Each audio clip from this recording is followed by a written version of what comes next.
వాక్యంలోకి మోకరిస్తాం. ప్రేమల మా తండ్రి, ఈ సమయంలో శిరస్సును సాగిలపడుతూ వాని వాక్యము సహాయం కొరకై ఈ వైపు చూస్తుంటున్నా. మా దేవుడు, మా రాజు, మా ప్రభువును ఆరాధించడం తగిన వాక్యం అనుగ్రహించండి. ఈ సమయంలో వాని వైపు చూస్తున్నాం. మిమ్మల్ని ఆరాధించటకు తగిన మాటలు అనుగ్రహించండి. మా ఆత్మ దేహములను ఉజ్జీవింపచేయండి, ప్రోత్సహించు. మీ కృపను కోరుచు దేవా, మీరే సహాయపడమని, మీరే మాకు సహాయం చేయమని, ఈ దాసుని అభిషేకించి వాడుకొనము. సిలువ చాటున మరుగుపరచుము. గొప్ప కార్యం మీరు జరిగించండి. ప్రభువైన యేసు నామమున వినయముతో విశ్వాసముతో సాగిలపడి ఈ చిన్న ప్రార్థన అడిగి వేడుచున్నాము తండ్రి, ఆమేన్. మత్తయి సువార్త 28వ అధ్యాయం 20వ వచనాన్ని అందరం కలిసి చదువుతాం. మత్తయి సువార్త 28వ అధ్యాయం 20వ వచనాన్ని అందరం కలిసి చదువుతాం.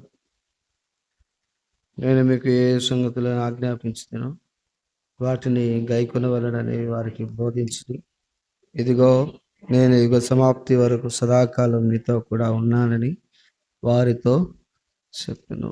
సదాకాలము మీతో కూడా ఉన్నాను. కాబట్టి సదాకాలం అట God is always with you.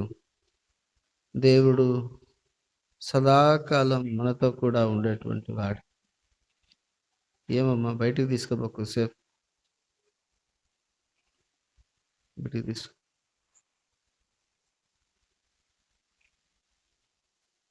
కాబట్టి సదాకాలము అన్న మాటకు అర్థం ఏంటి చెప్పండి? సదాకాలము అనే మాటకు అర్థం ఏంటి? కీర్తన 48వ కీర్తన 14వ వచనం.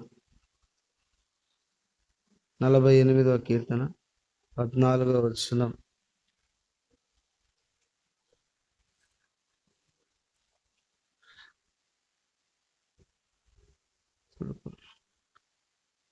ఇది 14.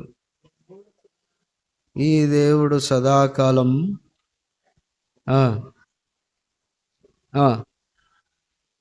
ఆయన మనలను నడిపించను. ఈ దేవుడు సదాకాలము మనకు దేవుడై ఉన్నాడు.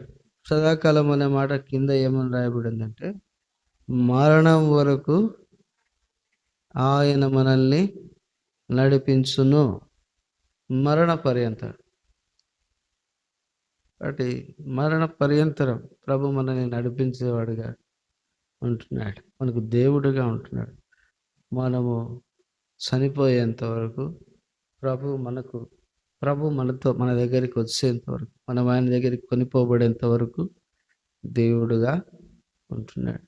కాబట్టి తోడుగా ఉండి ఏం చేస్తున్నాడు అంటే, కింద రాయబడిన మాట, ఆయన మరణం వరకు మనల్ని నడిపించును. అంటే అంతం వరకు ప్రభు నడిపించేవాడు అన్న సంగతి అక్కడ మనకు గుర్తు చేయబడతా ఉంది. కాబట్టి ప్రభు నడిపించేవాడు ఎంతవరకు అంటే అంతం వరకు. చూడండి, ఇశ్రాయేలుని నడిపించున్నాడు. ఎంతవరకు నడిపించున్నాడు? కానానులో వారు చేరేంత వరకు ప్రభు వారితో కూడా ఉండి నడిపించున్నాడు. అంటే మన యాత్ర ముగిసేంత వరకు ప్రభు మనల్ని నడిపించేవాడిగా ఉంటున్నాడు, తోడుగా ఉండి నడిపించేవాడు. అందుకే రాయబడిన చోట, ఒక చోట రాయబడింది, నీతో కూడా వచ్చేవాడు నీ దేవుడైన యెహోవాయే. అంటే మనతో వచ్చేవాడు, మనల్ని నడిపించే దేవుడు అన్ని విషయాలలో, అన్ని సందర్భంలో. మత్తయి 28:20లో సదాకాలం మీతో కూడా. కాబట్టి సదాకాలం అంటే అన్ని సందర్భాలలో, అన్ని విషయాలలో దేవుడు నడిపించేవాడిగా మనకు కనబడుతుంటున్నాడు. మనం అనుకుంటాం చాలాసార్లు అన్నీ బాగుంటే ప్రభు మనతో ఉన్నాడు అనుకుంటాం. ఏమి బాగాలేనప్పుడు అనుకుంటాం ఈ సమయంలో దేవుడు నన్ను విడిచిపెట్టినాడు అనుకుంటాం. అప్పుడు కూడా మనం జ్ఞాపకం చేసుకోవాల్సింది ఏంటంటే ప్రభు మనతో ఉన్నాడు. ప్రభు మనతో ఉన్నాడు. వాడు సదాకాలం వాడి ఉన్నప్పుడే కాదు, సంతోషంగా ఉన్నప్పుడే కాదు, కష్టములలో, నష్టములలో, బాధలలో ప్రభు ఉన్నాడు. కాబట్టి అన్ని సమయములలో పాట ఉంది కదా, అన్ని సమయములలో, అన్ని సందర్భాలలో ప్రభు మనతో కూడా ఉన్నాడు. అందుకు ప్రభుని ఆరాధించాలి. ప్రభు నీవు నాతో కూడా ఉన్నావు. ఎప్పుడప్పుడు ఉన్నాడు చెప్పండి? అన్ని సందర్భాలు. ఇశ్రాయేలు ఐగుప్తులో ఉన్నప్పుడు అక్కడ కూడా దేవుడు ఉన్నాడు. అక్కడి నుంచి బయటకు వచ్చిన తర్వాత దేవుడు వారితో ఉన్నాడు. కానాను వారు చేరడానికి ముందు దేవుడు వారితో ఉన్నాడు. కానానులో చేరిన తర్వాత కూడా దేవుడు వారితో, ఈ మధ్యలో యుద్ధాలు చేస్తున్నారు, రాజ్యాల మీద దాడి చేస్తున్నారు, అక్కడ కూడా ప్రభు వారితో. ఉదయకాల సమయం తలంపు ఏంటంటే ప్రభు ఎంతవరకు ఉంటాడంటే అంతం వరకు ఉంటాడు, మరణం వరకు ఉంటాడు.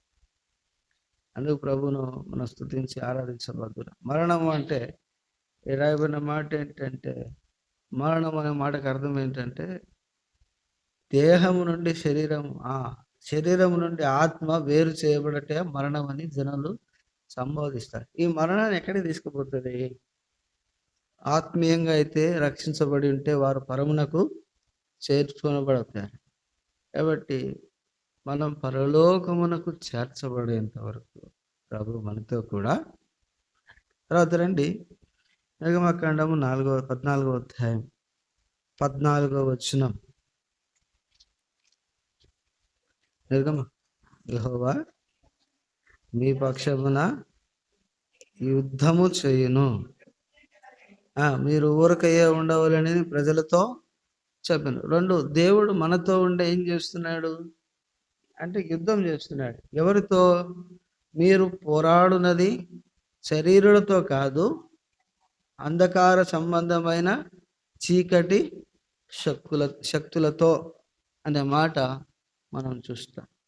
కాబట్టి దేవుడు మనతో ఉండి ఏం చేస్తున్నాడు? యుద్ధం చేస్తున్నాడు.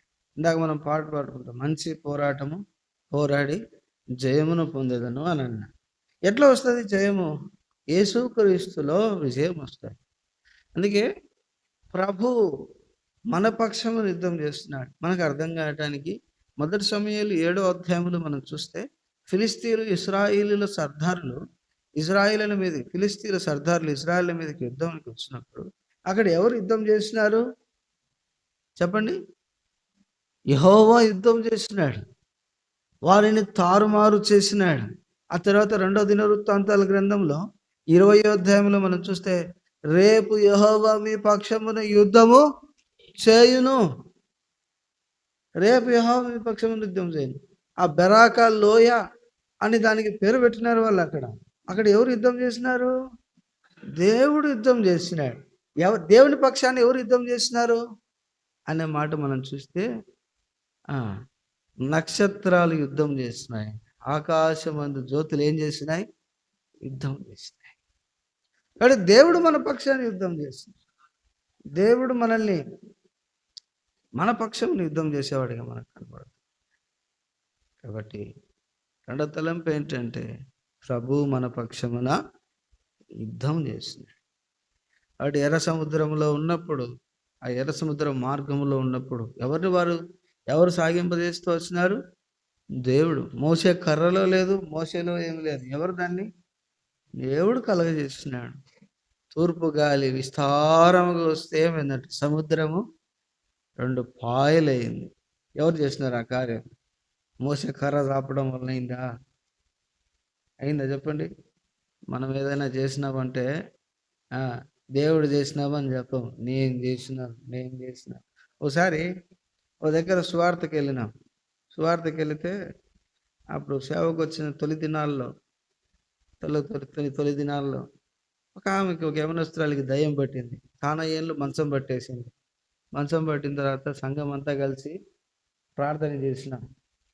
సంఘమంతా కలిసి ప్రార్థన చేస్తే ఆమెకు దయ్యం పోయింది. ఎన్నో రోజుల నుంచి పోయిన దయ్యము ఆ రోజు సంఘం చేసిన ప్రార్థనలను బట్టి దయ్యం పోయింది. ఇప్పుడు దాన్ని వీడియో తీసుకున్నారు కొంతమంది. కొంతమంది గ్రూపుల్లో వేసినారు. మా దగ్గర మేమొచ్చి మేము ప్రార్థన చేస్తే దయ్యం పోయింది, మేము ప్రార్థన చేస్తే దయ్యం పోయిందని మందిరంలో చెప్తా ఉన్నారు కొంతమంది. మాలో ఒకడు లేచి అన్నాడు, ప్రార్థన చేసిన మీలో ఏమి లేదు, ఏమి మీ ప్రార్థనలో ఏమి లేదు. ఎవరు చేసిన కార్యం అది? దేవుడు చేసిన కార్యం. ఆ మాట వినడానికి కొంచెం కఠినంగా అనిపించిన వాస్తవం ఏంటిరా అంటే, ఆ దయ్యం ఎవరిని బట్టి పోయింది? దేవునిని బట్టి పోయింది. కానీ మన పక్షాన యుద్ధం చేస్తున్నది ఎవరు? దేవుడు చేస్తున్నాడు. కాబట్టి ప్రభువా నీవు నా పక్షాన నుండి యుద్ధం చేస్తుంది కదా. రోమా 16:20 ప్రకారం సమాధానకర్తయగు దేవుడు సాతానును మీ కాళ్ళ కింద శీఘ్రముగా చితకదొక్కించును. మీ కాళ్ళ కింద ఎవరు తొక్కిస్తాడంట? దేవుడు అన్నాడా, మీరు తొక్కుతారన్నారా? దేవుడు తొక్కిస్తాడు, దేవుడు జయమిస్తాడు. ఏడు తలంపు ఏంటంటే, మన యాత్ర జీవితంలో అనేక పోరాటాలు మనం ఎదుర్కొంటున్నప్పటికీ వాటన్నిటిలో విజయమిస్తున్న దేవుడు. ఈ దేవుడు సదాకాలం మనతో ఉండి నడిపిస్తున్నాడు, మన పక్షమున యుద్ధం చేస్తున్నాడు. మూడవది రండి, ఇర్మియా 29:11 చదువుదాం. ఇర్మియా 29:11. ఇర్మియా 29:11. నేను మిమ్మల్ని గురించి ఉద్దేశించిన సంగతులు నేను ఎరుగుదును.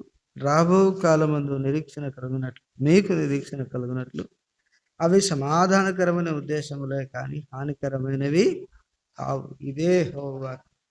కాబట్టి ఇక్కడ మనం జ్ఞాపకం చేసుకుంటే మూడో తలంపు ఏంటంటే, నేను మిమ్మల్ని గురించి ఉద్దేశించిన సంగతులు సమాధానకరమైనవే కానీ అవి హానికరమైనవి కాదు. కాబట్టి ఇక్కడ ఈ మాట మనం చదివినప్పుడు మనకు అర్థం కావాల్సిన తలంపు ఏంటంటే కనుక, దేవునికి మన విషయంలో ఒక ప్రణాళిక ఉంది. దేవునికి మన విషయంలో ఏముంది? ప్రణాళిక ఉంది, ఒక ప్లాన్ ఉంది. పర్టికులర్ డెసిషన్ ఆయన తీసుకున్నాడు. చాలాసార్లు ఈ తలంపు మనం కలిగి ఉండం. దేవుని ప్రణాళికలు ఒకటి, మన ప్రణాళికలు అంటే అందుకే అంటాడు, నా తలంపులు మీ తలంపులు వంటివి కావు, నా ఆలోచనలు మీ ఆలోచనలు వంటివి కావు. ఎంత దూరం ఉన్నాయంట? ఆయన ఆకాశమునంత దూరం ఉందంట. అంత ఎత్తైనవి, అంత ఉన్నతమైనవి. ప్రభు ఏదైనా ఆలోచన చేసినాడు మన విషయంలో అంటే అది ఎంతో ఉన్నతమైంది. అది మనం గ్రహించాం. ఉన్నతమైన తలంపులు, ఉన్నతమైన ఆలోచనలు కలిగిన వాడు దేవుడు. కాబట్టి అది మనం జ్ఞాపకం చేసుకోవాలి. ఒక ప్లాన్ చూడండి. ఉదాహరణకు దేవుని యొక్క ఆలోచనలు ఎలా ఉన్నాయి అని అంటే, యోసేపు ఏం చేయబడ్డాడు? ఎక్కడ యోసేపు, ఎక్కడ ఐగుప్తు, ఎక్కడ ప్రధానమంత్రి? చెప్పండి. ఎక్కడో గొర్రెలు కాసుకునేవాడి ఇంట్లో పుట్టిన యోసేపు దేశానికి ఏమైనాడు? ప్రధానమంత్రి అయినాడు. ఈ ప్రధానమంత్రి కాడానికి యోసేపుని ఎన్ని పరిస్థితులు కూడా తీసుకెళ్ళినాడు దేవుడు. అమ్మివేయబడ్డాడు, తర్వాత ఒక ఇంట్లో దాసునిగా చేయబడ్డాడు, ఆ తర్వాత అదే ఇంట్లో నింద మోపినారు, తీసుకుపోయి చెరసాలలో వేసినారు, ఆ చెరసాలలో నాయకునిగా చేసినాడు. అక్కడి నుంచి ఎక్కడికి వస్తున్నాడు? రాజు భవనంలోనికి తీసుకొని రాబడ్డాడు. ఎంత గొప్ప ప్రణాళిక. మనం ఏమనుకుంటామంటే, మనకు ఆ దేవుని ప్రణాళిక అర్థం కాదు, కానీ మనం వెళుతున్నటువంటి ఈ ఆలోచనలే మనకు అర్థమవుతుంది. ఏంటి చెప్పండి? మనం వెళుతున్న పరిస్థితులనే, ఎందుకు నాకే ఈ పరిస్థితులు, ఎందుకు నా ఇంట్లో వాళ్ళకే ఈ సంగతులు అని ఆలోచన చేస్తూ ఉంటాం కదా. ఏమన్నాడు? ఆదికాండము 50:20 చదవండి. ఏమంటున్నాడు? యోసేపు ఏమంటున్నాడు? నేడు జరుగుతున్నట్లు. చదువుదామాట. ఆదికాండం 50:20. మీరు నాకు కీడు చేయను ఉద్దేశించుతారు కానీ నేటి దినమున జరుగుతున్నట్లు, అనగా బహు ప్రజలను బ్రతికించినట్లుగా అది మేలుకే దేవుడు ఉద్దేశించు. ఎందుకు తీసుకుపోయినాడు? దేవుని ప్రణాళిక ఏంటి? బహుజనులు బ్రతుకున్నట్లుగా. కాబట్టి మనం ఆలోచన చేయాల్సింది ఏంటంటే, ప్రభు మేలుకే, ప్రభు యొక్క ఉద్దేశాలు, ప్రభు యొక్క ప్రణాళికలు. ఆదికాండము 50వ అధ్యాయం 20వ వచనం, నేడు జరుగుతున్నట్లుగా అది బహుజనులను బ్రతికించడానికి, అది మనం జ్ఞాపకం చేసుకోవాలి. కాబట్టి ఈ సంగతులు మనం చదివినప్పుడు, ఈ సంగతులు మనం చూస్తున్నప్పుడు, దేవుని ప్రణాళిక దేని కొరకంట? మేలుకే. నేడు జరుగుతున్నట్లు మేలుకే. కాబట్టి దేవుడు నన్ను ఈ ప్రాంతంలోకి తీసుకొచ్చినాడు, లేదా ఈ సహవాసంలోకి తీసుకొచ్చినాడు, ఈ మందిరంలోనికి తీసుకొచ్చినాడు. దేని కొరకు? మేలుకే కదా. చాలాసార్లు కొంతమంది మందిరం మానుకుంటారు. ఎందుకు మానుకుంటారు చెప్పండి? ఏ మందిరం, అది పాటలు ఉండవు, ఏముండవు, వాయిద్యాలు ఉండవు కొన్ని చోట్ల. ఎప్పుడు వాక్యం వాక్యం ఉంటుంది. అట్లాంటివి పోయినప్పుడు అప్పుడు ఏమనుకోవాలి? ఆ తలంపు వచ్చినప్పుడు, ప్రభువు నన్ను అక్కడ ఉంచింది మేలుకే. తెలుసా, ఒక ఆయన దైవ సేవకుడు కుమారుడు సెంట్రల్ గవర్నమెంట్లో ఉద్యోగం వచ్చింది.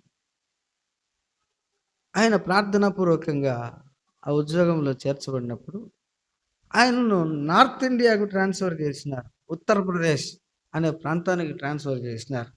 ఇప్పుడు ట్రాన్స్ఫర్ చేస్తే ఆ ఊర్లో ఏం లేదు చెప్పండి? మందిరం లేదు, మందిరం లేదు. వాళ్ళ నాన్న దగ్గరికి వచ్చి అడిగినాడంట, తండ్రి నన్ను ఇక్కడ ట్రాన్స్ఫర్ చేసినారు, మరి నేనేం చేయాలా అని ప్రార్థన చేసుకుంటా ఉంటే ఆయన ఆ మాట చెప్పినప్పుడు, మరి ప్రార్థన చేసుకో, దేవుడు నీకేం చెబుతాడో అది చే. దేవుడు అన్నాడంట, పొమ్మన్నాడంట. ప్రభు మందిరం లేదు, ఏం చేయాలా? ఆయన మందిరం స్టార్ట్ చేసినాడు. అక్కడ తీసుకుపోయినాడు, అక్కడికి దేవుడు మందిరం స్టార్ట్ చేసినాడు. ఆ తర్వాత కొంతకాలానికి దేవుడు ఆయన ఇంకో చోటికి తీసుకుపోయినాడు, అక్కడ పరిచయం స్టార్ట్ చేస్తున్నాడు.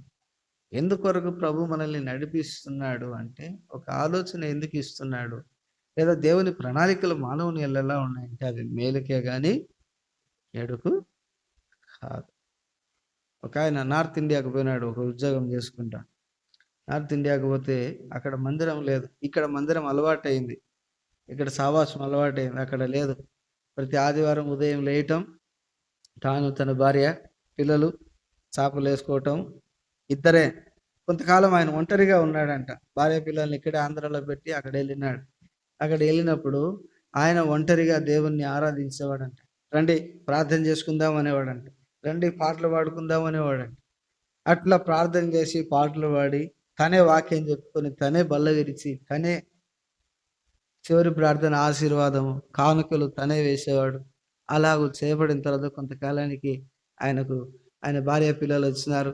ఆయన భార్య పిల్లలు ఆరాధన చేసినారు. అట్లా ఆరంభించబడి ప్రతి ఆదివారం సాయంత్రం ఆంధ్రాలో అయితే ఏం చేస్తాము? సువార్త చేస్తాం. రండి ఈరోజు సాయంత్రం సువార్తకు పోదాం అన్నాడంట. అలాగూ కరపత్రికలు పంచుకుంటా పోతా అంటే ఓ తమిళ కుటుంబం దొరికింది. ఇప్పుడు ఆ తమిళియన్స్ అక్కడికి వచ్చి 15 సంవత్సరాలు అయిందంట. ఎన్ని సంవత్సరాలు అయింది? 15 సంవత్సరాలు అయింది. 15 సంవత్సరాల నుంచి వాళ్ళకేం లేదు, మందిరం లేదు, వాళ్ళు ఇంట్లో కొడుకుంటున్నారు. ఇప్పుడు ఏం చేసినారు? ఈ 2 కుటుంబాలు కూడుకున్నాయి, కలిసినారు. ఇప్పుడు ఏం చేస్తున్నారు? అక్కడ ఆరాధన జరుగుతుంది.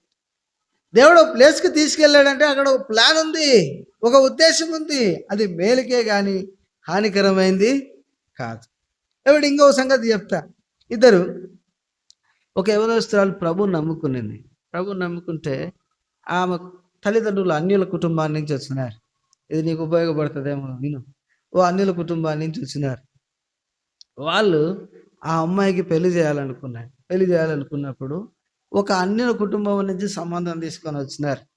ఒక అన్య కుటుంబం నుంచి సంబంధం తెచ్చినప్పుడు ఈ యవనస్తులలో ప్రార్థన చేస్తుంది, ప్రభా నేను చేసుకోవాలన్నా వద్దా అంటే చేసుకోమన్నాడు. ప్రభా ఎట్ట ప్రభా అన్నిని చేసుకోమంటున్నావు, ఇది ఎక్కడ సాధ్యం, చేసుకో అంటే సరే ప్రభు మాటకు విలువ ఇచ్చి ఆమె చేసుకున్నది. పెళ్లి జరిగిన తర్వాత ఏముంటుంది? ఇప్పుడు హనీమూన్ అనేది ఉంటుంది కదా.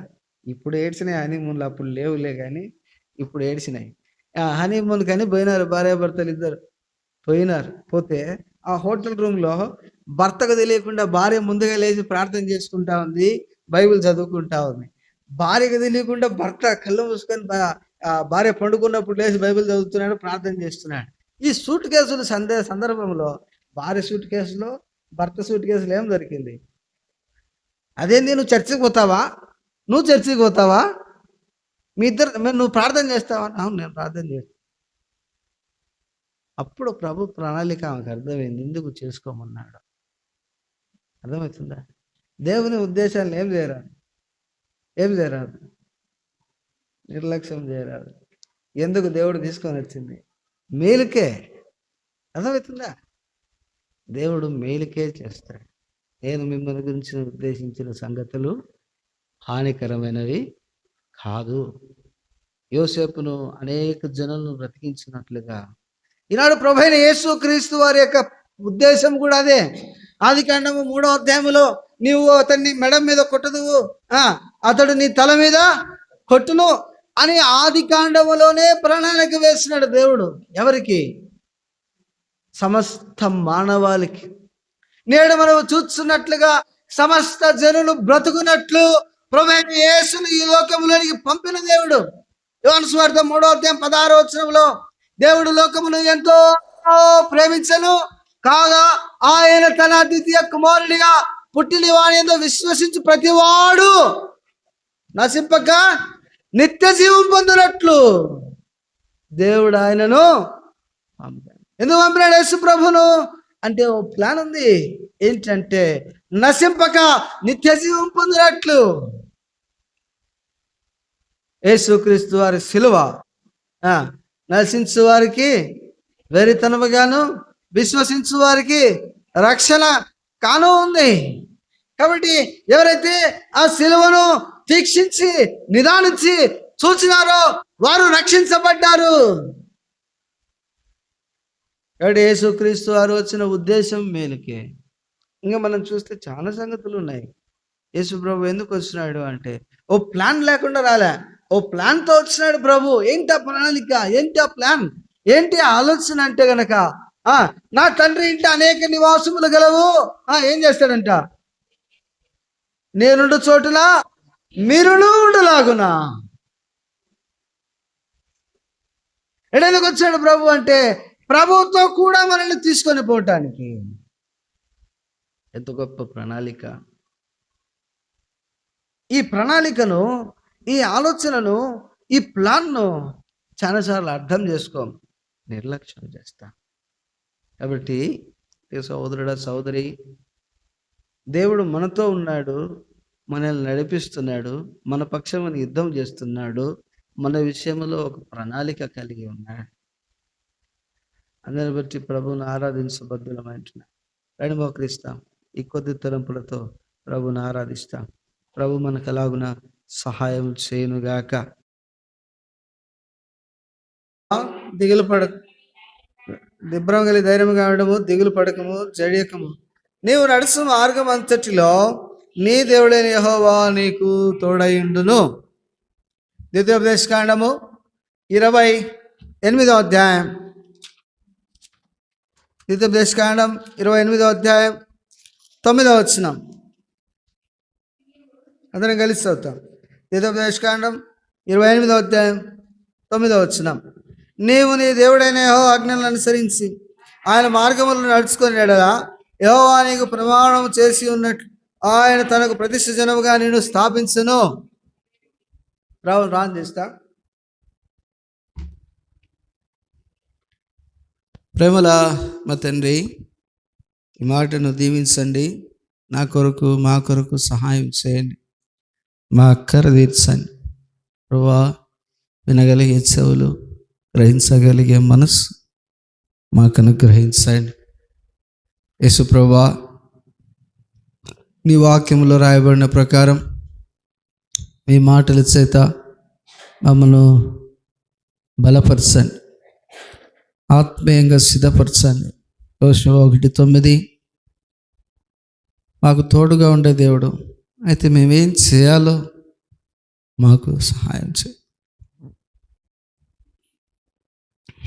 మేము తగ్గించుకుంటూ మీ నామమును హెచ్చిస్తూ ప్రభువుని రక్షకుడైన యేసు నామమున ఈ చిన్న ప్రార్థన అడిగి వేడుచున్నాము తండ్రి, ఆమేన్.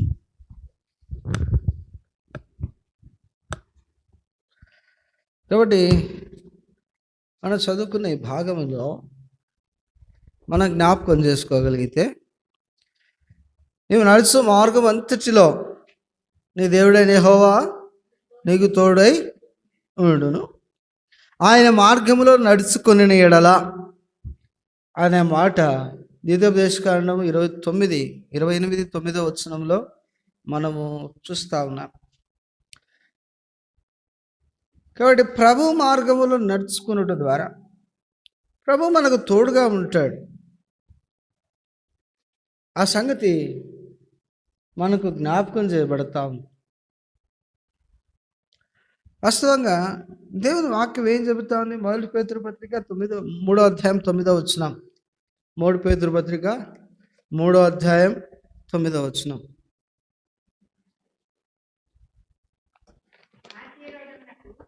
మీరు ఆశీర్వాదములకు వారసులగుటకు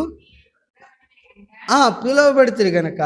కాబట్టి చాలు, మీరు ఆశీర్వాదములకు వారసులగుటకు పిలువబడితిరి. మనం దేని కొరకు పిలువబడ్డాం అనే మాట మనం జ్ఞాపకం చేసుకుంటే, ఆశీర్వదించబడటానికి పిలువబడిన వారం కదా.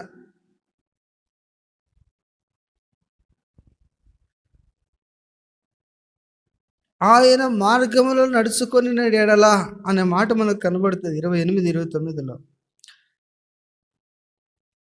28వ అధ్యాయం 1వ వచనంలో ఈ దీవెనలన్నీ నీకు ప్రాప్తించును అని అంటాడు. దేవుని మార్గములో నడుచుకోవడం ద్వారా ఆశీర్వదించబడే వారంగా కనబడుతూ ఉంటున్నాం. అందుకే ఆయన మత్తయి సువార్త 25, 34, 35, 36 వచనాల్లో మనం చూస్తే, కుడివైపునున్న వారిని చూసి దేవుని వలన ఆశీర్వదించబడిన వారలారా అని అంటాడు. చూడండి, మత్తయి సువార్త 25వ అధ్యాయం, మత్తయి సువార్త 25వ అధ్యాయం 34 నుంచి మనం జ్ఞాపకం చేసుకుంటే, అప్పుడు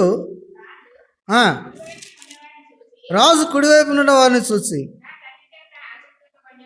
నా తండ్రి చేత ఆశీర్వదించబడిన వారులారా లోనికి రండి, లోకము పుట్టినది మొదలుకొని స్వతంత్రించుకొనుడి. కాబట్టి దేవుని మార్గంలో నడుచుకున్న వారు ఆశీర్వదించబడతారు. వారు ఆ మార్గం ఎక్కడికి తీసుకెళ్తా ఉంది? పరలోక రాజ్యానికి తీసుకెళ్తా ఉంది. లోకము పుట్టినది మొదలుకొని మీ కొరకు సిద్ధపరచబడిన రాజ్యమును స్వతంత్రించుకున్నాడు. కాబట్టి మనం చూసినప్పుడు ప్రభు మార్గంలో నడుచుకొనటం అంటే ఇక్కడ మనకు కొన్ని విషయాలు చెప్పబడతాయి. ఎక్కడ ఏంటి ప్రభు మార్గంలో నడుచుకోవటము? దేవుని మార్గంలో నడుచుకునేవారు ఎలా ఉంటారు? ఈ 25వ అధ్యాయంలో 35వ వచనం, నేను ఆకలిగా ఉంటుని మీరు నాకు భోజనం పెట్టితిరి, దప్పిగొంటిని దాహం ఇచ్చితిరి, పరదేశిని ఏంటి చేర్చుకుంటుని, దిగంబరిన ఏంటి నాకు బట్టలు ఇచ్చితిరి, రోగిని ఏంటి నన్ను చూడవచ్చుతిరి, చెరసాలలో ఉంటుంది నా ఎద్దకు వచ్చితిరి. ఏం చేస్తున్నారు? దేవుని మార్గంలో నడుచుకునేవారంటే ఒకని ఎడల ఒకరేం చూపించినారు? కనికరం చూపించారు. ఒకని ఎడల ఒకడు ఏం చేసినాడు? కనికరం. దేవుని మార్గంలో నడుచుకునేవారు ఎలా ఉంటారు చెప్పండి? కనికరం చూపుతారు. నీతిమంతులు అడుగుతున్నారయ్యా, ఇవన్నీ మేము ఎప్పుడు చేసినాము, మేము గుర్తులేదే అని అంటే, కింద అంటాడు, ఏమంటున్నాడు? ఒక్క నిమిషం, 40 వచ్చిన, అందుకు రాజు మిక్కిలి అల్పులైన ఈ నా సహోదరులో ఒకరికి మీరు చేసిదిరి కనుక నాకు చేసిద్దరని నిశ్చయముగా మీతో చెప్పుచున్నాను. మిక్కిలైన అల్పులైన ఈ సహోదరులలో, కాబట్టి దేవుని మార్గంలో నడుచుకునేవారు ఎలాగుంటారు? అల్పులను అయినటువంటి వారిని కనికరము చూపేవారుగా ఉంటారు. దేవుని మార్గంలో నడుచుకోవడం అంటే ఏంటి? కనికరము చూపుట. అర్థమవుతుందా? కరుణించే వారిని నేనేం చేస్తున్నానంట? కరుణిస్తాను. ఎన్ని తరముల వరకు? ఎన్ని తరాల వరకు? దేవుడు ఎన్ని తరాల వరకు కరుణిస్తాడండి? 1000 తరముల వరకు కరుణిస్తాడు. మత్తయి సువార్త 5వ అధ్యాయం, మత్తయి సువార్త 5వ అధ్యాయం 7వ వచనం. కనికరము గలవారు ధనిలు, వారు కనికరం పొందుదురు. కాబట్టి ఏంటంటే కనికరము గలవారు ధనిలు. దేవుని మార్గంలో నడుచుకునేవారు ఎలా ఉంటారంటే కనికరము చూపేవారుగా ఉంటారు. ఎవరి ఎడల? అల్పులైన వారి ఎడల. మనం ఎవరి ఎడల కనికరం చూపుతాం చెప్పండి? పత్రిక మొదటి అధ్యాయంలో నిజమైన భక్తి ఏదనగా చదవండి. మొదటి అధ్యాయం, యాకోబు పత్రిక మొదటి అధ్యాయం. ఏంటి నిజమైన భక్తి? భక్తిని గురించి బైబిల్ ఏం చెబుతుంది? ఎన్నో వచనం? 27వ వచనం. తండ్రి అయిన దేవుని ఎదుట పవిత్రమును నిష్కలంకమైన భక్తి ఏదనగా దిక్కులేని పిల్లలను, విధవరాండ్లను. ఏంటంట భక్తి? ఏంటి? కనికరము చూపడమే భక్తి. విధవరాండ్లను, దిక్కులేని పిల్లలను, వారి ఇబ్బందులను పరామర్శించుతా. చాలు, మనకు అవసరమైంది చాలు. కాబట్టి ఇక్కడ మనం చూసినప్పుడు నిజమైన భక్తి ఏంటంటే గనక కనికరము చూపుట నిజమైన భక్తి. కనికరము చూపుట నిజమైన భక్తి. కాబట్టి ఈ అనుభవం మనకు ఉండాలి. దేవుని మార్గంలో నడుచుకున్న వారమైతే, దేవుని మాట ప్రకారం జీవించుతున్న వారమైతే గనక ఒకని ఎడల ఒకడు కనికరము చూపకనవారుగా ఉండాలి. అందుకే ఫిలిప్పీయులకు రాస్తూ పౌలు పలు సందర్భాల్లో ఈ మాట అంటాడు, ఒకని ఎడల ఒకడు దయగలిగి ఉండడు. మనం చూపలేకపోతే మనం విశ్వాస యాత్ర ప్రయోజనకరమా వ్యర్థమా? దావీదు కనికరం చూపినాడు ఎవరి మీద? మెఫీబోషెతు మీద దయ చూపినాడు. ఎందుకు? మెఫీబోషెతుకు అన్నీ ఉన్నాయా? దావీదు సింహాసనం అధిష్ఠించే సమయానికి మెఫీబోషెతుకి ఏమీ లేవు. అచ్చివాన్ని తీసుకొచ్చి ఎక్కడ కూర్చోబెట్టినాడు? రాజు భోజనపు బల్ల ఎద్ద కూర్చుండబెట్టినాడు. సదాకాలము నీవు నా భోజన బల్ల ఎద్ద ఏం చేస్తావు? భోజనము చేయదు. కనికరము చూపినాడు. మనము సహా ఇట్టి కనికరమును చూప బద్దులమై ఉంటున్నాం. కాబట్టి దేవుని మార్గంలో నడుచుకొనుచున్నాం అని చెప్పటం గొప్ప సంగతి కాదు. ఆ మార్గంలో ఎలా ఉండేవారు ఎలా ఉంటారు అని చెప్పటం చాలా, చెప్పటం కాదు, చేయటం, ఆచరించటం గొప్ప సంగతి. తర్వాత మనం చూసినప్పుడు దేవుని మార్గంలో నడిచేవారు ఈ లక్షణం కలిగి ఉంటారు. ఏ లక్షణము? కనికరము అనే లక్షణం. కనికరము గలవారు ధన్యులు, వారు ఏం చేపెడతారంట? కనికరం పొందుతారు. ఎక్కడి నుంచి? దేవుని దగ్గర నుండి. దేవుని దగ్గర నుండి కనికరం. సో ఒక తీర్మానం చేసుకుంటాం, ఈ సంవత్సరం నుంచి సంఘముగా ఎవరైనా మన మధ్యలో లేకపోతే మనకు తెలిసి ఇబ్బందులలో ఉంటే, ఇరుకులలో ఉంటే వారిని పరామర్శించడానికి ప్రయత్నం చేస్తాం కదా. మనం ఒక్కరమే చేయలేకపోవచ్చు, మనం అందరం కలిసి ఏం చేయొచ్చు? ఒకరిని ఆదుకోవచ్చు. కాబట్టి మనల్ని ప్రేమించేవారిని కాదు, ఏ సహాయం లేని వారిని కనికరించేవారు, దయ చూపేవారు కాదు. దేవుని మార్గంలో నడుచుకునేవారు ఎలా ఉంటారంటే కనికరము చూపేవారు. ఆదికాండం 24వ అధ్యాయం మొదటి వచనం. ఆదికాండము 24వ అధ్యాయం. అబ్రహాము బహుకాలం గడిచిన వృద్ధుడై ఉండెను, అన్ని విషయములలోనూ యెహోవా అబ్రహామును ఆశీర్వదించెను. అప్పుడు చాలు, యెహోవా అబ్రహామును అన్ని విషయములలో ఆశీర్వదించినాడు. కారణం ఏమంటారు? ఎందుకు ఆశీర్వదించబడ్డాడు? ఎందుకు ఆశీర్వదించబడ్డాడు చెప్పండి? అబ్రహాము అన్ని విషయాలలో దేవునికి లోబడినాడు, విధేయత చూపినాడు. కాబట్టి అబ్రహాము వెళ్ళినటువంటి మార్గం ఏంటి? విధేయత అనే మార్గము గుండా వెళ్ళినాడు. కాబట్టి దేవుడు ఆయన ఏం చేసినాడు? దీవించినాడు, ఆశీర్వదించినాడు. మనము సహా ఆశీర్వదించబడాలంటే దేవునికి లోబడి ఆ విధేయత చూపిన వారం అంటే ఆశీర్వదించాలి.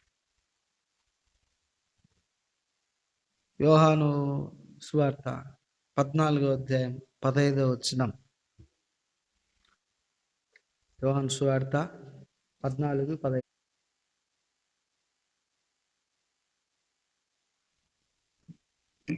నీ భార్య మాటకు లోబడంటే లోబడ్డాడా లేదా? లోబడ్డాడు.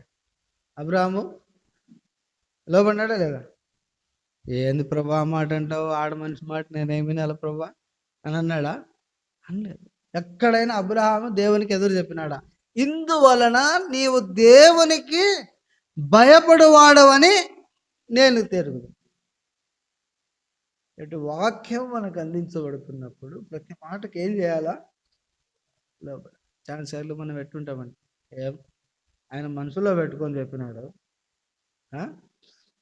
ఆయన మనసులో పెట్టుకొని చెప్పినాడు, కక్షతో చెప్పినాడు, నిలబడేది మనిషే. కానీ ఎవరికి చెప్పాడు? ఎవరు మాట్లాడించారు? దేవుని వాక్యంలో రాయబడింది, మాట్లాడువాడు పరిశుద్ధాత్మయే మాట్లాడు. కాబట్టి మాట్లాడేది దేవుడు, దేవుని ఆత్మ. దానికి లోబడదాం. అలాగ లోబడినప్పుడు ఆత్మ ఏమైనా మేలు చూస్తాం, దేవుని దీవెన చూస్తాం. చూడండి, దేవుని మాట ప్రకారం జీవించాలని ఉన్నాయి. లూకాసు వార్త 11వ అధ్యాయం 28వ వచనం. లూకాసు వార్త 11వ అధ్యాయం 28వ వచనం. లూకాసు వార్త 11వ అధ్యాయము ఆయన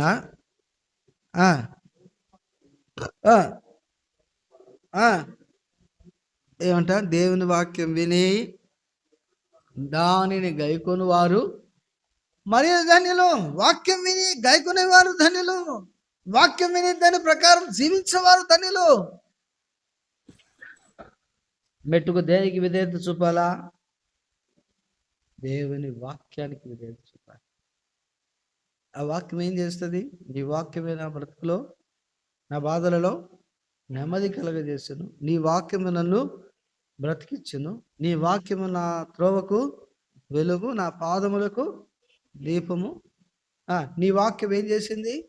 నా అంతరంగమందు శుద్ధి కలిగజేసింది. నీ వాక్యం ఏం చేసింది? నన్ను ఆదరించింది. నీ వాక్యం ఏం చేసింది? నన్ను బలపరిచింది.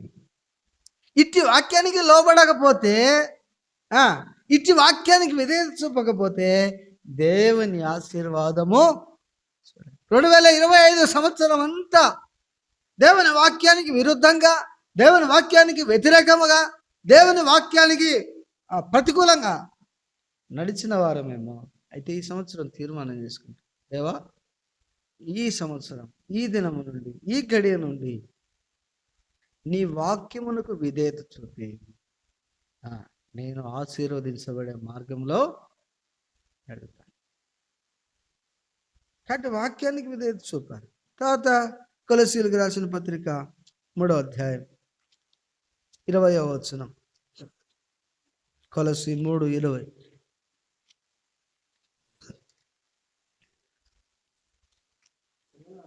పిల్లలారా,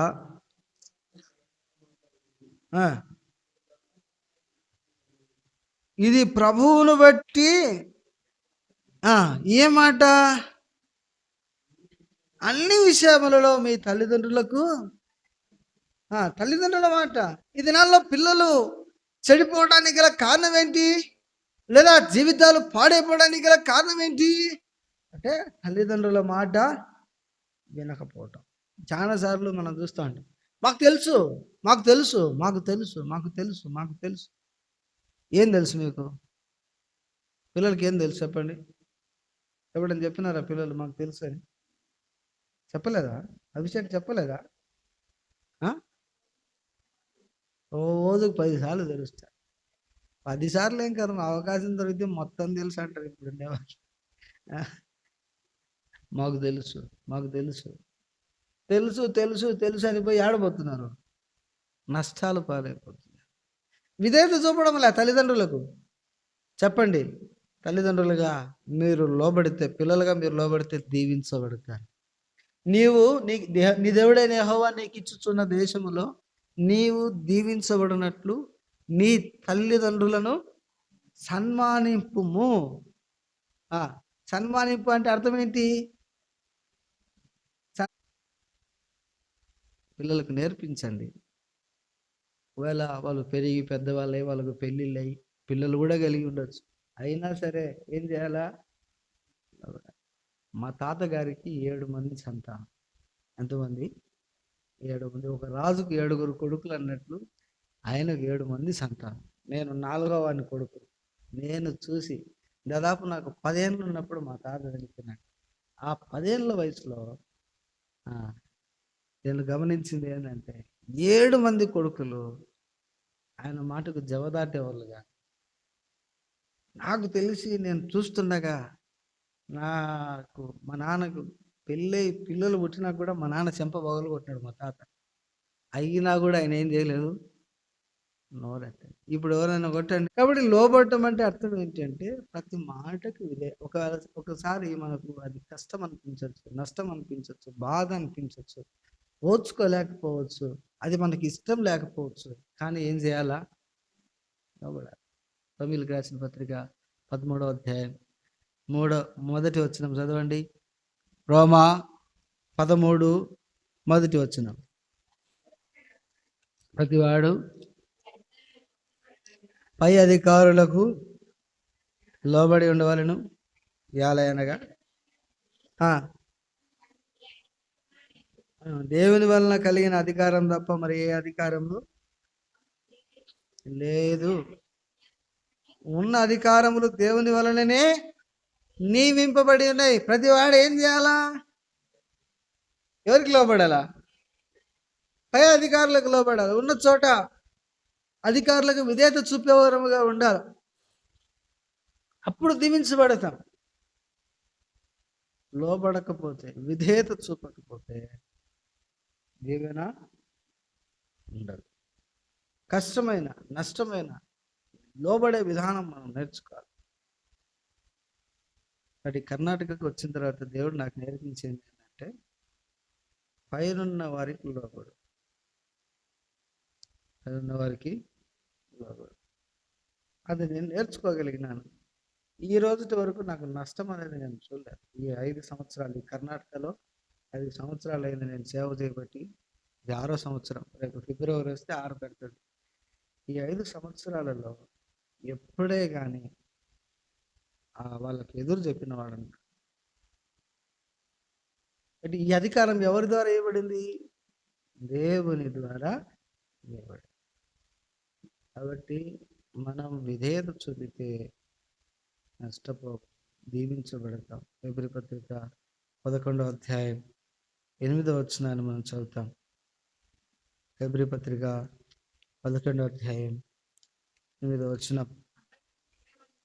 అబ్రహాము పిలువబడినప్పుడు ఆ విశ్వాసమును బట్టి ఆ పిలుపునకు లోబడి తాను స్వాస్థ్యముగా పొందనైన ప్రదేశమునకు బయలు వెళ్ళను. కాబట్టి అబ్రహాము పిలువబడ్డప్పుడు విశ్వాసాన్ని బట్టి లోబడినాడు. అబ్రహాం పిలువబడినప్పుడు దేన్ని బట్టి లోబడినాడు? విశ్వాసమును బట్టి ఆ పిలుపుకు లోబడ్డాడు. దేవుడు నేను ఎందుకు పిలిచినాడు? ఆ పిలుపునకు లోబడకపోతే ఉపయోగము లేదు. ఆ పిలుపుకు లోబడేవారు, ఆ స్వరానికి లోబడేవారండి, విధేయత చూపేవారంగా మనము ఉండాలి. తద్వారా తాను స్వాస్థ్యముగా పొందనై ఉన్న ఏం చేసినాడంట? దేశానికి బయలువెళ్ళిన. మరి ఎక్కడికి వెళ్ళనో అది ఎరగకయే బయలువెళ్ళి.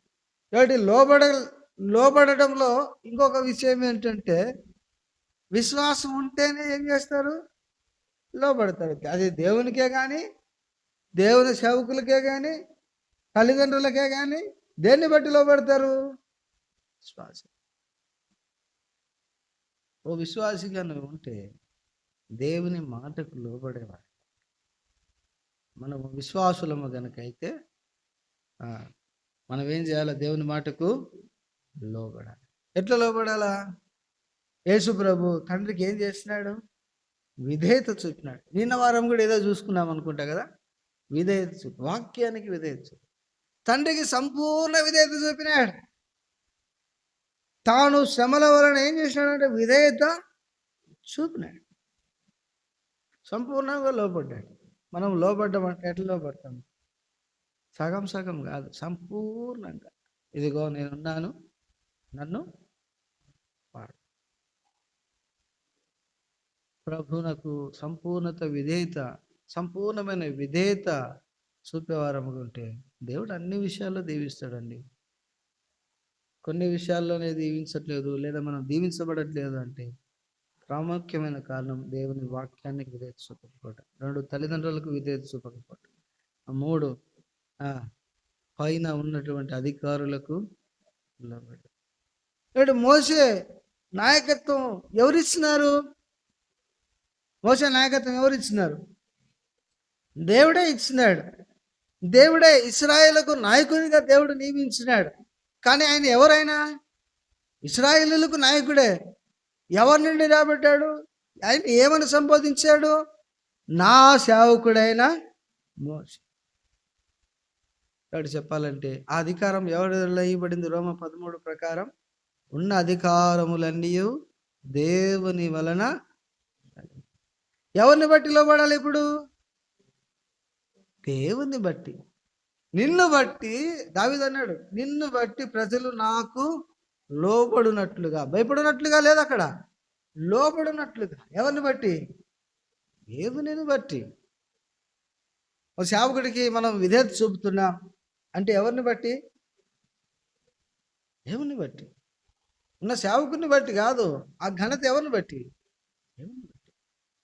కాబట్టి మన జీవితంలో ఇది అలవాటు చేసుకో. కాబట్టి మోషేని వారి ఎదుట దేవుడు ఉంచినాడు. వారు దానికి లోబడిన వారందరూ ఎక్కడ ప్రవేశించినారు?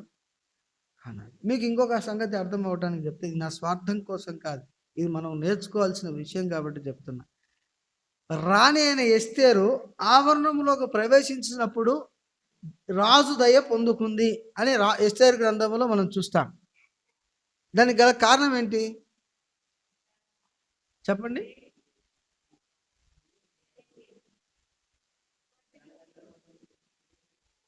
ఎవరికి?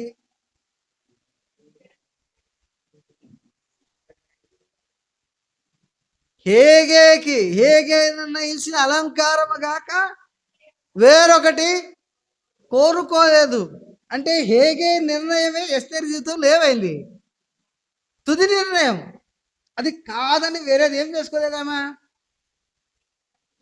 ఏది కోరుకోలేదు. ఎందుకంటే హేగేకి తెలుసు రాజుకి ఎలా ఉంటే ఇష్టమో. రాజుకు రాణి ఎలా ఉంటే ఇష్టం అనేది ఎవరికి తెలుసు? హేగేకి తెలుసు. కాబట్టి ఇక్కడ పరిశుద్ధాత్మ నిర్ణయం తప్ప వేరొకటి ఉండరాదు. ఎందుకు తెలుసా? పరిశుద్ధాత్మకు తెలుసు దేవునికి ఎలా ఉంటే ఇష్టమో, దేవునికి మనం ఎలా ఉంటే, ఎలా అలంకరించబడితే ఇష్టమో దేవుని ఆత్మకు తెలుసు. చాలాసార్లు దేవుని ఆత్మను కాదని మన సొంత నిర్ణయాలు తీసుకుంటాం. కొన్నిసార్లు దేవుని ఆత్మకు కూడా ఏం చేయము? లోబడం. చూడండి, దేవుని వాక్యంలో రాయబడింది, ప్రభువైన యేసు స్పష్టంగా చెప్పినాడు. ఏంటి తెలుసా? నాకు విరోధముగా మాట్లాడినా క్షమాపణ ఉంది, కానీ ఆత్మకు విరోధముగా మాట్లాడితే ఏం లేదు. అంటే మన జీవితాల్లో అలవాటు చేసుకోవాల్సింది ఏంటంటే విధేయత. దేనికి విధేయత చూపాలా? దేవుని వాక్యానికి, దేవునికి విధేయత చూపాలా. రెండవది తల్లిదండ్రులకు విధేయత చూపాలా. తర్వాత ఎవరికి? పై అధికారులకు విధేయత చూపాలా. నియమించిన నాయకునికి విధేయత చూపాలా. తర్వాత చివరిగా ఎవరికి? అన్నిటికంటే ప్రాముఖ్యమైనది, లాస్ట్ బట్ నాట్ లీస్ట్ అంటాడు. ఎవరికి? పరిశుద్ధాత్మకు విధేయత చూపాలి. అందుకే పౌలు పలు సందర్భాల్లో మాట్లాడుతూ ఏమంటాడు తెలుసా? ఆత్మ మమ్మను పోనీయలేదు, ఆత్మ మమ్మను అడ్డగించను కదా. నిన్న రాత్రి కూడా మనం చూసుకున్నాం ఉపవాస ప్రార్థనలో. ఏం చేస్తున్నాడంట? ఆత్మ ఏం చేసిందంట? ఫిలిప్పుని ఏం చేసింది? కొనిపోయింది, తీసుకొని పోయింది. ఇక్కడ ఆ పిలుపుకు లోబడ్డాడు, ఆత్మ నడిపింపుకు విధేయత చూపినాడు కాబట్టి ఫిలిప్ ఏం చేయగలిగినాడు? ఆత్మను రక్షించగలిగాడు. కాబట్టి పరిశుద్ధాత్మ దేవునికి మనం విధేయత చూపిన వారం అయితే పరలోక రాజ్యములకు చేర్చబడతాము. మనల్ని చూసినప్పుడు దేవునికి మన ఏందో ఏం కలుగుతుంది? దయ కలుగుతుంది. చివరిగా 2 విషయాలు ఉన్నాయి, చూసుకొని ముగిస్తాం. ద్వితీయోపదేశకాండం 28:9 ద్వితీయోపదేశకాండం 28:9.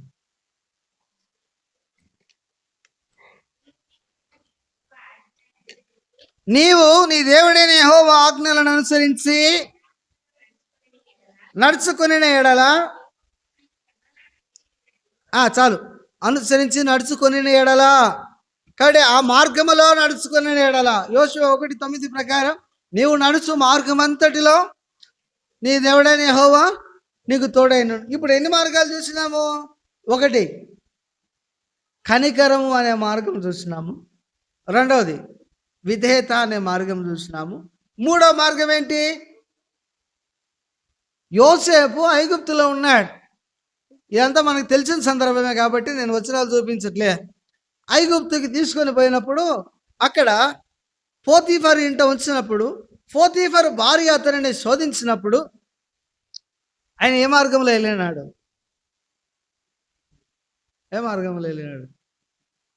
పరిశుద్ధత అనే మార్గంలో వెళ్ళినాడు.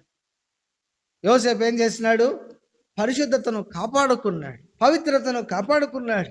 కాబట్టి ఈ మార్గం ఏ మార్గము? పరిశుద్ధత అనే మార్గం. కాబట్టి ఈ పరిశుద్ధత మార్గంలో వెళ్ళినప్పుడు దేవుడు ఆయన దీవించినాడు, సింహాసనం మీద కూర్చుండబెట్టినాడు. మనం దీవించబడాలా, దేవుడు మనల్ని హెచ్చించాలా, లేదా దేవుడు తన పని కొరకు మనల్ని వాడుకోవాలంటే పరిశుద్ధతను కాపాడుకునే వరముగా ఉండాల. ప్రతి వాడు తన గడ్డమును కాపాడుకొనవలెను. దేనితో నీ పరిశుద్ధతను పోగొట్టుకుంటున్నావు? దేనిని బట్టి అపవిత్రతకు అప్పగించబడుతున్నావు? అక్కడ సరి చేసుకుంటే దేవుడు మనల్ని వాడుకుంటాడు.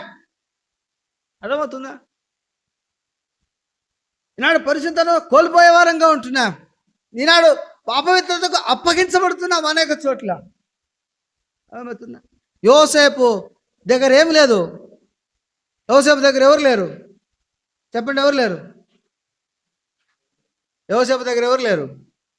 తల్లిదండ్రులు లేరు, అన్నదమ్ములు లేరు, ఇంటికి ఎక్కడున్నాడు? దూరంగా ఉన్నాడు.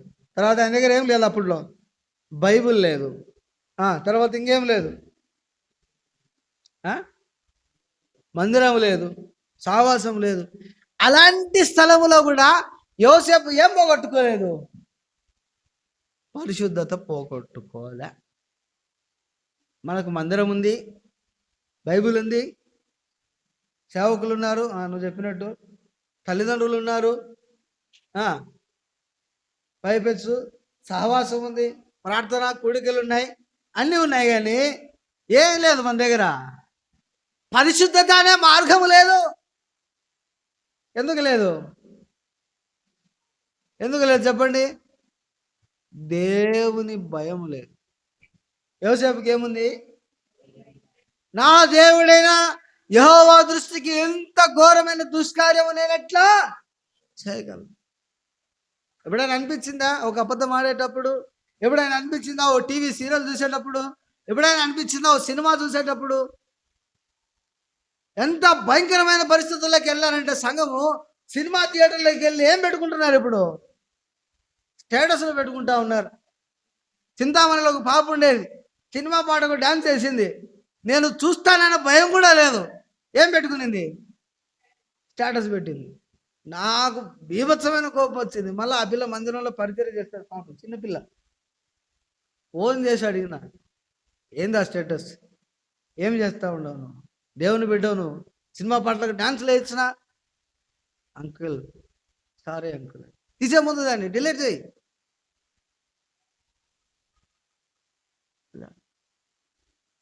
ఎంత భయం లేకుండా ఉన్నారు. భయం నొంది ఏం చేయొద్దు చెప్పండి. భయం నొంది ఏం చేయొద్దు. కొన్ని ఇళ్ళకు పోతా ఉంటే సడన్గా టీవీలలో వస్తూ ఉంటాయి. ఏంటి ఏమొస్తుంటాయి? ఆడ కావ్యం ఏమొస్తుంది? టీవీ కావ్యలమ్మా ఏమొస్తాయి? టీవీలో సీరియల్ వస్తాయి. ఎంత భయం లేదు. సేవకుడు వస్తాడనే భయం వద్దులే, కనీసం దేవుడు చూస్తాడనే భయం కూడా అవసరం లేదా? పాట ఏమో చక్కగా పెట్టినావు, నువ్వు లేనప్పుడు రింటో నిన్న ఉదయిసిదా దివ్య రక్షకుడు అని. ఇంట్లో మాత్రం రక్షకుడు లేడు. ఏం చేయాలి? ఇది ఎక్కడ లెక్క?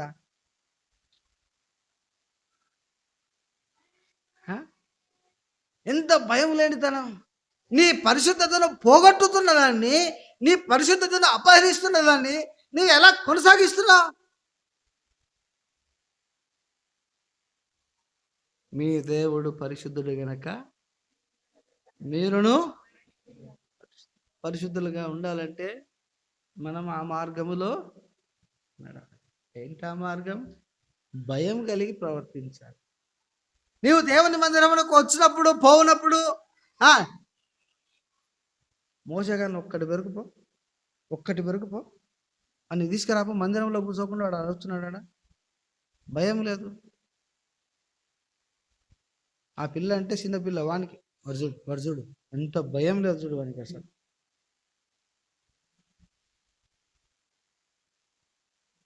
దేవుని మందిరంలో పరిశుద్ధత కలిగి యెహోవా ఎన్నటన్నటికి పరిశుద్ధతే నీ మందిరమునకు అనుకూలం. ఎక్కడుంది మాట? ఎక్కడుంది మాట? మళ్ళా చెప్తా. యెహోవా ఎన్నటన్నటికి పరిశుద్ధతే నీ మందిరమునకు అనుకూలం. ఎక్కడుంది మాట? కీర్తన 93:5. కీర్తన 93:5. 93:5. నీ శాసనములు ఎన్నడూ తప్పిపోవు. యెహోవా ఎన్నటన్నిటికీ పరిశుద్ధతే నీ మందిరమునకు అనుకూలం. చదువు భయం లేదు. దేవుని మందిరం ఏది? మందిరం ఏది? మందిరం చెప్పండి. ఏ మందిరం అది? ఈ మందిరమా? ఇదే మందిరం పరిశుద్ధత. దీని గురించి చెప్పినాడా? మీ దేహము దేవునికి ఆలయం. ఈ ఆలయానికి ఏది అనుకూలం? పరిశుద్ధంగా జీవించటమే. యోసేపు అది కాపాడుకోగలిగినాడు గనక దేవుడు ఆయన్ని హెచ్చించాడు, దేవుడు ఆయనని దీవించినాడు. కాబట్టి మనము కూడా పరిశుద్ధత అనే మార్గంలో ఉంటే దేవుడు మనల్ని ఏం చేస్తాడు? ఎంతకాలమన్నా ఇంకా ఇంట్లో ఉన్నాను, ఎంత కష్టపడినా నాకేం రావట్లేదు, ఎంత కష్టపడినా దేవుడు నన్ను ఏం చేయట్లేదు. నిజానికి దేవుడు మనల్ని దీవించాలంటే యోసేపు వంటి అనుభవంలో మనము మీరు ఇంకొక మాట గుర్తు చేస్తే, ఇక్కడ దానియేలు, షడ్రక్, మేషక్, అబేద్నెగోలు వాళ్ళు ఏం చేయబడ్డారు? దేవుడు వారిని బబులోనులో దీవించినాడు. కారణం ఏంటి? విగ్రహాలకు లోబడిని మార్గం అది. విగ్రహముల జోలికి పోని మార్గములో వారు ఉన్నారు అంటాడు. ఏమంటాడు? మా దేవుడు మమ్మను రక్షించగలడు, ఒకవేళ రక్షించకపోయినా నీ ప్రతిమకు మాత్రం మేమేం చేయము. ఈ తీర్మానం మనలో ఉంటే దేవుడు మనల్ని ఏం చేస్తాడు? హెచ్చిస్తాడు, దీవిస్తాడు. ఈ మార్గంలో మనం ఉండాలి. దేవుని కంటే అధికముగా ప్రేమించే ప్రతిదీ కూడా ఏంటది? అవునా కదా? దేన్ని ప్రేమిస్తున్నారు దేవుని కంటే? చెప్పండి, అది మీకే తెలుసు. దేన్ని ప్రేమిస్తున్నారు? కాబట్టి కొంతమంది పనిని ప్రేమిస్తారు, కొంతమంది డబ్బును ప్రేమిస్తారు, కొంతమంది భార్య పిల్లల్ని ప్రేమిస్తారు, కొంతమంది భర్తలను ప్రేమిస్తారు, కొంతమంది ఇంటిని ప్రేమిస్తారు, కొంతమంది బండ్లను ప్రేమిస్తారు, కొంతమంది సెల్ ఫోన్లను ప్రేమిస్తారు కదా. అది దేవుని దృష్టిలో ఏంటి? మీరు మాయా విగ్రహములను చేసుకున్నారు, మీరు పోత విగ్రహములను చేసుకున్నారు. కాబట్టి మనము విగ్రహము జోలికి పోని మార్గములో మనం యోషువ 1:9 చదవండి. నీవు నడుచు మార్గం అంతటిలో నీ దేవుడైన యెహోవా నీకు తోడై.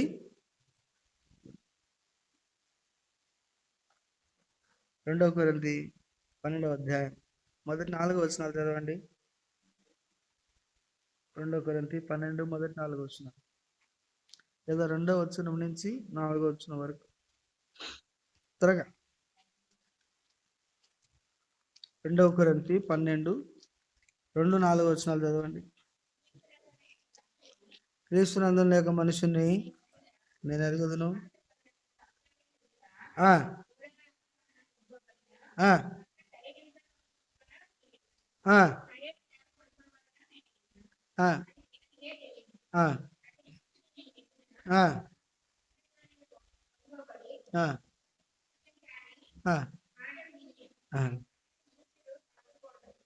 కాబట్టి ఇక్కడ మనం చూస్తే ఒక వ్యక్తి పరదేశుకు కొనిపోబడ్డాడు.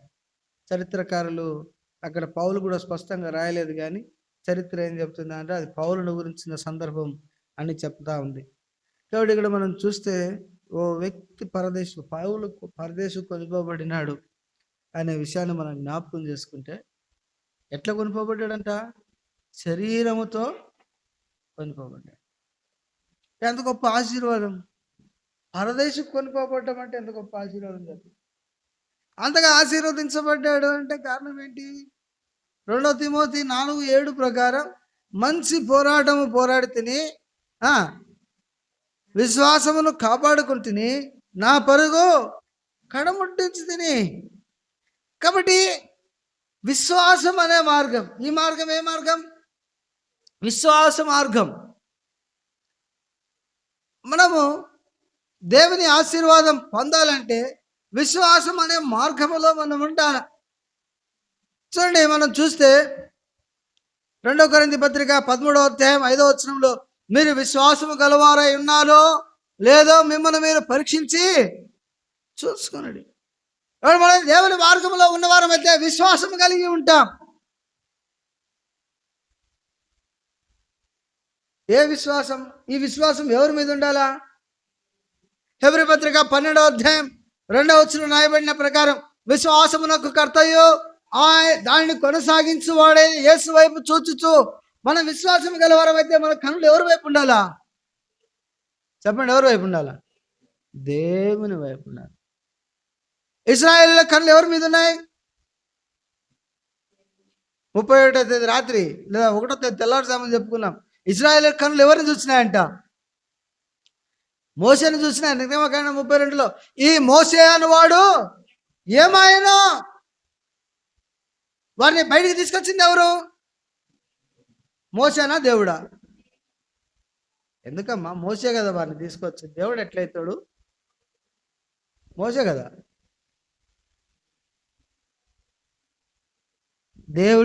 దేవుడు మోసేకి చెప్తే మోసే తీసుకున్నాడు. మరి దేవుడు చెప్పినప్పుడు వారు మోసేని ఎందుకు కోరుకున్నారు? మోసే మాకేమి లేదు, మాంసం లేదు. మోసే మాకేమి లేదు, నీళ్ళు లేవు. మోసే అరణ్య ఐగుప్తులు ఏం లేవా? సమాధులు లేవా? సముద్రంలో చంపడానికి తీసుకొచ్చినావా? కాబట్టి వారు ఎవరిని చూసినారు చెప్పండి? మోసేని చూసినారు. వాస్తవంగా ఎవరిని చూడాల్సింది? వాళ్ళు దేవుని చూడాల్సిందే, దేవుణ్ణి అడగాల్సిందే, దేవునికి ప్రార్థన చేయాల్సిందే. మనం కూడా చాలాసార్లు అంతే కదా. ఇది నొప్పించడానికో కష్టపెట్టడానికో కాదు, కానీ వాస్తవం నేటి దినాల్లో మనం అందరము చేస్తున్న తప్పు ఏంటంటే, ఎవరో ఒక ఆయన మనకు స్వార్థ చెప్పింటాడు, ఆయనను పట్టుకుంటాం. ఎవరో ఒక ఆయన మనకు సాయం చేసి ఉంటాడు, ఆయనను పట్టుకుంటాం. కడ వరకు వారితోనే, వారి మాటే, వారిదే. యేసు ప్రభు శిలువలో ప్రాణం పెట్టకపోయింటే ఈ కృపావరం ఏ పాటి వాడు, లేకపోతే ఇంకొక దేవవీరుడు ఏ పాటి వాడు? సేవకుడు ఇక్కడ సేవ చేసేవాడే మాత్రమే కానీ ఆ సేవకుడిని వాడుకుంటుంది ఎవడు? అది ఆయనను దృష్టి పెట్టాలి. మన విశ్వాసం గలవారమైతే మన కనులు ఎవరిని చూడాలా? దేవుణ్ణి చూడాలి. చాలాసార్లు ఈ సంగతులు మర్చిపోతాం. నేను కూడా కొన్నిసార్లు అనుకునేవాడిని, ఫలానా సేవకుడు నన్ను ప్రేమించినాడు కాబట్టే నేను ఆత్మీయంగా ఎదిగినాను. వాస్తవమే, ఆయనను అనుమతించింది ఎవరు? దేవుడే. యేసు ప్రభు ప్రాణం పెట్టకపోయింటే ఆ సేవకుని ప్రేమ ఏమయ్యేది? నాకు పనికొచ్చేదా? ఇప్పుడు సౌలు కూడా చెప్పిండాలి ఏమని, నేను సమూయేలును కలుసుకుంటానంటే ఎవరు కారణం? ఇప్పుడు సమూయేలు దగ్గరికి ఎవరు తీసుకుపోయినారు సౌలుని? ఎవరు తీసుకుపోయినాడా? పనివాడు తీసుకుపోయినాడు. ఇప్పుడు సమూయేలు ఏమంటున్నాడు?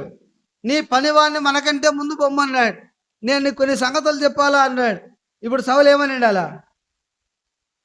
చెప్పు, ఏమని ఉండాలా? ఏమున్నా మా ఇద్దరు ముందే చెప్పు. అసలు నేను రావడానికి కారణమే వాడు, వాడిని పొమ్మంటే ఎట్లా లెక్క?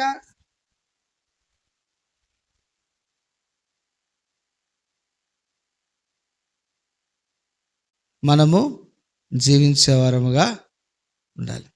కాబట్టి విశ్వాసము గలవారం అయితే తాను నియమించిన వానికి మనం ఏం చేయాలా? లోబడాలి. ఆ లోబడడంలో లేకపోతే ఆ విధేయత చూపడంలో గల అర్థం ఏంటి అంటే కనుక, లోబడడంలో విధేయత చూపడంలో గల అర్థం ఏంటంటే కనుక, విశ్వాసము గలవారము అని చెప్పబడుతుంది. కాబట్టి మనం విశ్వాసము గలవారం అయితే కనుక తాను నియమించిన వానికి ఏం చేయాలా? అన్నాడు. మోసే వారిని తీసుకొని వచ్చిండొచ్చు, కానీ మెట్టుగడి తలంపు ఏంటంటే వారు మోసేని చూస్తున్నారు కాబట్టి అరణ్యంలో ఏం చేయబడ్డారు? సంహరించబడ్డారు. ఎవరు వారిని కనాన్లో తీసుకుపోయింది? మోసే తీసుకుపోయినాడా? ఎవరు తీసుకుపోయినారు? యెహోషువ తీసుకుపోయి. కాబట్టి వాడుకునే వ్యక్తిని కాదు మనం చూడాల్సింది, దేవునిని చూసినప్పుడు మన యాత్రలో ముందుకు సాగు. మన పరలోకం చేర్చబడాలంటే విశ్వాసంతో బ్రతకాలా. ఆ విశ్వాసము ఎట్లా ఉండాలి? ఎవరిని చూడాలా? దేవుని చూసే కనులుగా ఉండాలి. బట్ ఆ మార్గంలో, విశ్వాస మార్గంలో మనం ఉండాలా. ప్రభు మనకు ఎలాగునా సహాయం చేయనుగాక. 1 కొరింథీ 11వ అధ్యాయం 28వ వచనం ఎవరైనా ఒకరు చదివి సహాయం చేయండి. 1 కొరింథీ 11వ అధ్యాయం 28వ వచనం. కాబట్టి ప్రతి మనుషుడు అలాగు చేసి ఆ రొట్టెను తిని ఆ పాత్రలోనిది త్రాగవలెను.